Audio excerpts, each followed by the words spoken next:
Go to a school in 2025, have you ever noticed that half the school is long-term subs? They don't even have enough certified teachers. And it's not because of the education system. It's not because people can't get their degrees or pass these certification tests. Sometimes, and most of the time, it's because of the kids. I don't know what it is about this school year in particular, but really the last few school years, it's the disrespect. It's the ability to sit there as an 8-year-old, 7-year-old, a 9-year-old, and go back and forth with grown people. Back in my day, I know that sounds old, but back in the day, you could not just sit there and go back and forth with an adult and then not have to suffer when you got home for it. You could not sit there and tell a person what you did do. If I tell you to go sit down, it's because you was standing up. If I tell you to stop talking, you must have been talking. I don't know what it is. I don't know if it's because of YouTube or because of social media, but the kids in 2025, they is way too disrespectful. I'm talking about just like all day long, going back and forth, telling you what they didn't do, telling you what they did do. If you are a parent and you see this video, first of all, make sure you engage from the bottom up. But second of all, please, y'all talk to these kids, because this is the reason why a lot of the students are being taught by long-term subs, people who didn't even intend on teaching, is because of the... A lot of teachers feeling like they too smart to be working a dumbass job. And that's why so many school teachers are deciding to quit their jobs. We're about to talk about it. Before we do, I need y'all to do me a favor. Hit that like button, subscribe to the channel. Me as a substitute teacher, I'm going to let you know this now. Your kids are cooked, brother. Cooked. I was substituting for this ELA teacher. If you don't know what that is, that means English Language Arts. I was subbing for this English class, 8th grade English class. I kid you not, she gave them the most easiest assignment ever. And the assignment was basically, I did that 2 minutes.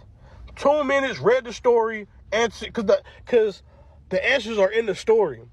Bro, I kid you not, these students, they talking about some, oh, I don't want to read all that. Oh, this is too hard. Too hard? Bro, it didn't take me that long to read through it, at least skim through it to find the answers. That's what our teacher used to always tell us. If you don't know the answers, skim through it and look for the answers. Bro, they asking me, what is this? What is that? They can't even stay off their phone for a few seconds. I catch a student on their phone 20 seconds into the class.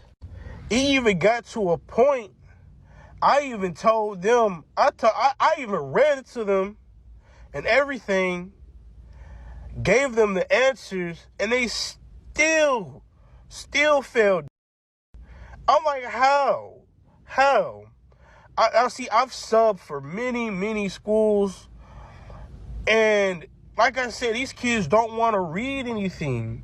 They don't want to read. They don't want to work, nothing. They just come to school. Bro, they just come to school with an empty pack. The school system's so bad, you got people graduating from special ed, going straight to be teachers, and they still smarter than all the kids in the school. How your teacher gonna be special ed and he's smarter than the whole class? These kids need to just do an early retirement.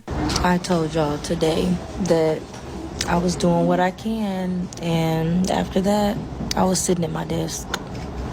So here I am, sitting at my desk, and the only reason that they are quiet is because they're on their laptops. How terrible is that?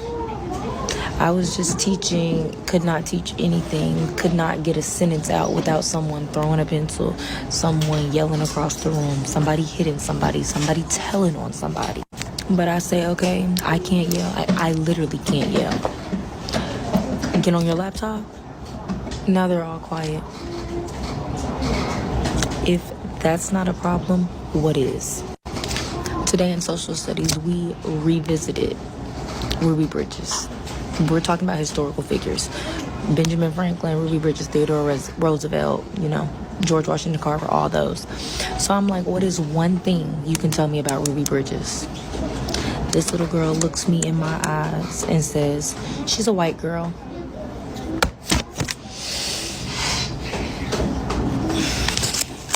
I don't know what else to do.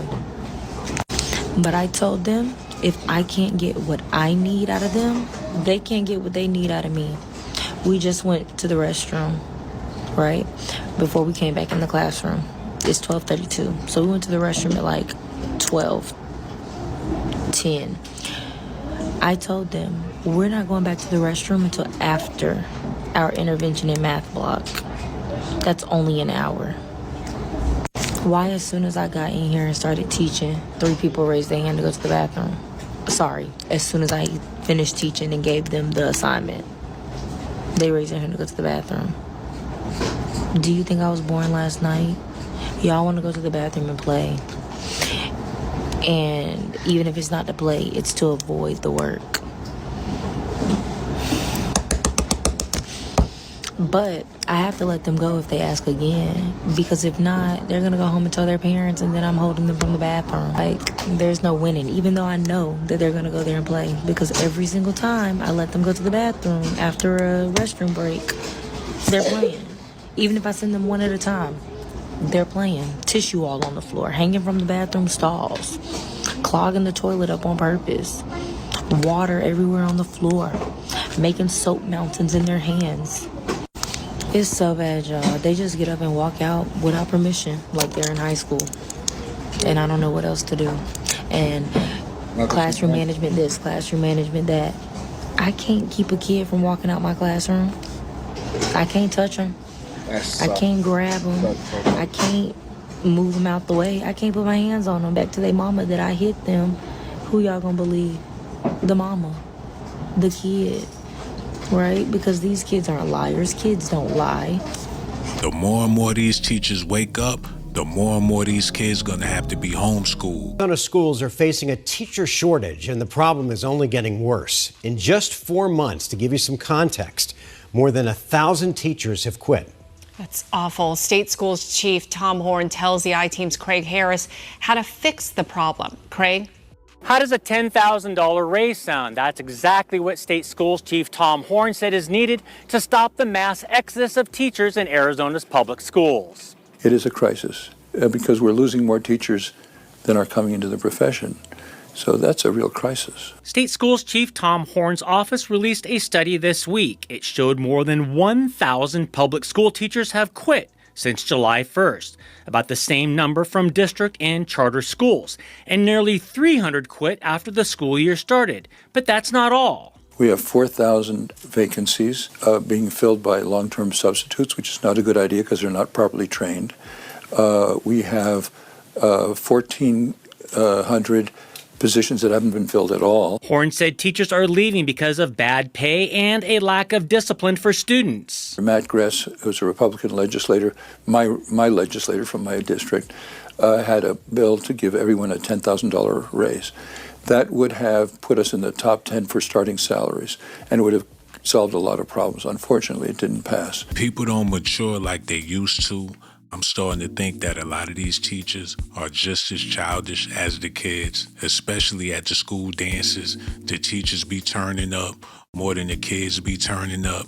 And it's sickening. You got your BBL teachers walking around the school. Boys can't even focus. You got the young, hip male teachers. And it's cringe to see them with the female students. Maybe it's a maturity problem. I want to know why teachers are dropping like flies. It's the behavior.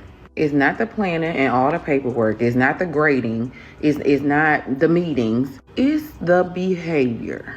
Y'all, I cannot even begin to tell you the number of teachers who reach out to me just sharing their experiences as an educator right now. It is awful. I am so grateful that I have not had to endure half of what some of these teachers out here are going through. It is ridiculous. It is the daily disrespect, the constant disruptions, and the lack of accountability. Teachers are tired of being told to build relationships with these kids who can flip over a desk and face zero consequences. They are tired of being told to just ignore it while the rest of the class has to suffer. Now, I don't care what anybody says. Behavior is the number one reason that good teachers are walking away from this profession. And until that is addressed, nothing else is going to change. There are some teachers out here who are dealing with extreme behaviors. They are screaming, they're fighting, they're throwing things, they're walking out of the room, they're refusing to do work. And somehow they are expected to handle all of that with a smile and a calm tone. It's exhausting. They keep saying, well, build the relationships. Nobody's talking about the trauma, the lack of boundaries, and the emotional load that teachers carry trying to keep 25 different needs balanced all at one time. It is too much. Then you say, well, just ignore it. Well, what about those kids who do come to school to learn? It's not fair to them. Teachers are getting blamed for every single thing, and it makes no sense. So for my teacher friends out there struggling right now, y'all just hang in there or do what you need to do. And again, until schools, districts, and the policymakers address this behavior head on, it's going to continue to be what it is, a chaotic mess. So to every teacher who is dealing with behaviors that make you question why you're even doing this anymore, I am sorry. I am sorry that you are being asked to teach through chaos. I'm sorry that your lessons are being interrupted more than they are being taught. I'm sorry that you are being told to build relationships instead of being offered some real support. I am sorry that you are being blamed for things that are far beyond your control. You didn't sign up to be a therapist or a crisis manager or even a security guard. You signed up to teach and make a difference. And I just want you to know that you are, even when it doesn't feel like it. You are showing up for those kids who do need some consistency, some love, and some support. And that's even when your tank is running on empty. So if nobody has told you lately, I see you, I'm proud of you, and I am so sorry that you are having to carry what the system. Let me tell you why I quit being a teacher. Some of y'all are probably confused because you see I post a lot of subbing videos. No, y'all, I used to be a whole elementary school teacher. I taught 4th grade reading. I want to start off by saying it wasn't the kids at all. It also might just be the district I'm in, I don't know. But I feel like administration was a big one for me. Not all of the administration, just some people were, just messy and couldn't come to adults and talk to them. I also felt like I look young already, so I feel like adults felt like they just had more authority and could get me to do just any and everything. Just because I look young, which isn't fair at all. Also micromanagement, just being in the classroom, being a first-year teacher, I get that, you're going to have people coming in, checking on you and whatnot. That's fine, but when it gets to the points where I know you're coming in there and you're constantly just watching me while I'm teaching the kids, I don't like that. Also, a lot of the behavior issues. For my kids that wanted to be there and wanted to listen and learn, I'm there. I'm also there for my kids that aren't so much on that side, that kind of want to, act out and whatnot, need a little bit more attention. Just know, overall, it's hard to teach a class with a lot of a lot of behavior problems. Even if it's 1 or 2 kids, that can literally change the whole classroom to where they're getting everyone off task, and then you can't teach. And the fact that administration comes in and they'll get them, and they'll take them out, and they'll send them back with candy and all types of things, where I'm just like, okay, it just defeats the purpose because they're thinking, oh, I'm good, this is going to happen every time. Also, how the schedule was, you're supposed to, mind you, it's a whole classroom with like 18 to 20 children at that. They don't have a long attention span, and you have to teach them these mini lessons within 15 minutes of each other.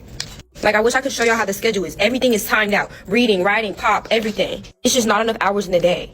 And I feel like without having that help, I feel like I honestly just didn't have enough help. And I know what you're thinking, why don't you just ask for help? And I did. I would ask for help. It just gets to a point where I'm not going to keep asking help to certain people that want to catch attitudes or get irritated if, they just showed me how to do something a couple weeks, prior, and I don't know, or I forget because it's 30,000 other things that are thrown on my plate. Another thing with teaching is it's always something, and y'all, I was a long-term sub. I consider myself I say I'm a teacher though because I did everything a teacher does, and I don't get paid like a teacher. They wanted me to come in and, in a sense, just know everything. It's like, I didn't know anything, y'all. I knew nothing. I didn't know how to put no grades in, nothing.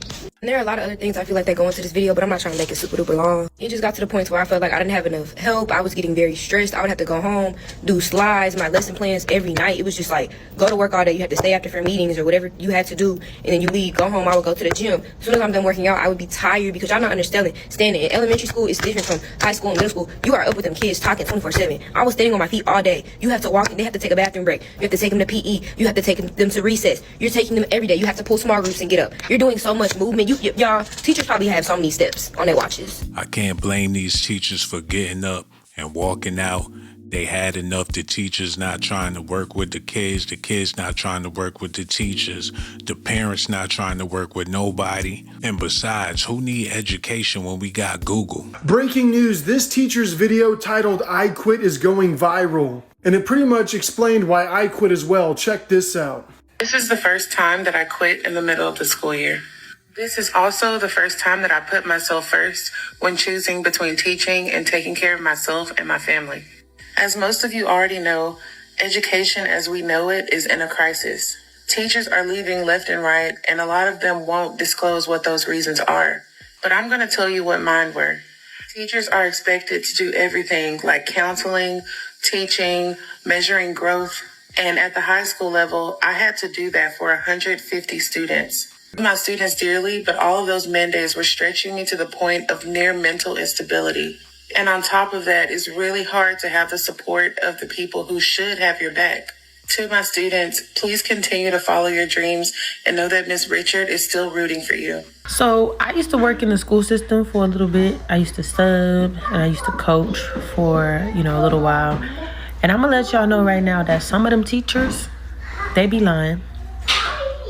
Yes, your child is getting in trouble for things that they allow other kids to do. I'm gonna tell y'all, they don't like your kid. Like, there's some of y'all children that they just don't like and they don't care for. So that's how they treat them. They're mean to them. They're bullies to them. I've seen it with my own eyes, and I've had to literally just protect some kids, especially in these white areas. Go check on your children. Go eat lunch with them. Go see how their day is. Just randomly pop up, bring them lunch, do something. Because I'm telling y'all right now, if they calling you every day and shit like that, and you know your child. Like I always say, teachers and police officers need to get paid top dollar. They need to be pulling up to them schools in Bentleys, living in big old mansions, Gucci, Louis Vuitton all day, every day, since they everybody babysitter. And a lot of them kids don't even appreciate their teachers, don't even respect their teachers. They looking to see what their teachers got on, like they teachers in school with them. You gotta show up looking right or them kids gonna be picking on you and things. And it ain't like you can pick up a belt. I say let the parents be parents and teach their kids. It take a village. It don't take a school.